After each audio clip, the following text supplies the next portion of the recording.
We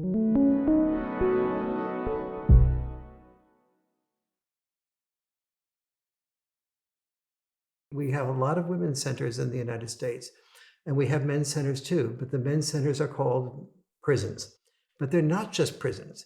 They're prisons in which almost all of the men in the men's centers are dad-deprived boys. In the prisons are dad-deprived boys. Almost all of your school shooters and your mass shooters are dad-deprived boys. And the lack of consciousness on the part of these three female interviewers to discover the lack of father involvement in among ISIS recruits. So if you look at what, so this is ISIS recruits, this is school shootings, this is mass shootings. It's gangs. And this is gangs. It is also, we care a great deal about our children not becoming alcoholics. The alcoholism is far more likely to occur. We have alcoholism, it gets triggered by environmental stress and environmental types of things where we're trying to repress things. And the children who grow up without dads, they don't have guidance to channel their testosterone in constructive ways. When boys don't, in adolescent years, have this enormous surge of testosterone, and we don't have dads to help us know how to respect and treat women, to know how to take risks with women, but not so many risks that the woman feels overwhelmed. Then the boy becomes fearful without that father guidance of how does he take risks without being rejected, and he tends to withdraw. Boys without fathers are far more likely to be depressed. They're far more likely to be alienated. They're far more likely to commit suicide. Lack of father involvement is the single biggest predictor of suicide. With my dad, I've got to learn to finish my task, finish doing what I need to do. Metaphor for finishing peas is being what I need to do in order to get what I want to get, the ice cream.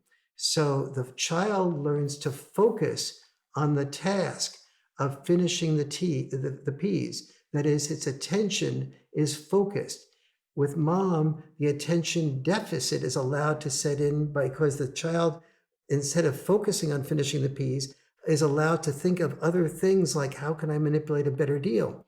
And if mom is, if in a divorce situation, let's say, and feeling guilty about the divorce, the mom is saying in her mind's eye, I don't want to get into a fight about a few peas when Billy or Jane has just been bullied at school, or they feel depressed about not doing well in the math test, or they know that I'm feeling a little bit down. I want to take these precious moments and I want to work out a compromise with my kids. But the kids learn to say, aha, where is the vulnerable area that I can present about myself? How can I present myself as enough of a victim to get mom's sympathy to be able to have to eat fewer peas to get the ice cream?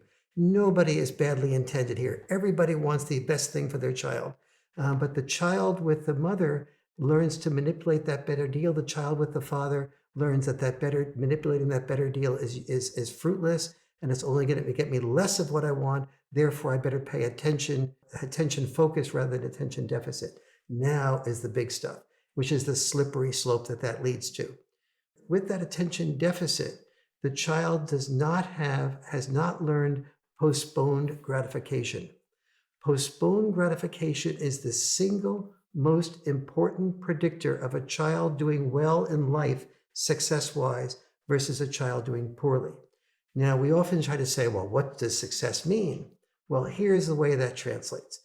The child who does not feel able to postpone gratification goes to school, and no matter what success means to him or her, if it means finishing homework, if it means doing well at basketball or in a sports event, if it means reciting perfecting skills to become an Olympic star, or a good pianist or a good violinist, no matter what your purpose is, no matter what your dream is, you are less able to fulfill it if you have postponed gratification. You get started on your homework and a text comes in and you have to respond to the text. You get distracted and you don't have the postponed gratification. The end result of not having that postponed gratification is you start feeling worse about yourself. Especially boys tend to feel worse about themselves. That leads to depression, that leads to alienation, that leads to a greater likelihood of being addicted. to people outside of your friendship network because you don't have a friendship network of respect. And that tends to lead to not only depression, but in worst case scenarios, suicide, and in worst case scenarios, such anger at the schools that it's a potential setup for school shootings. Oh, okay.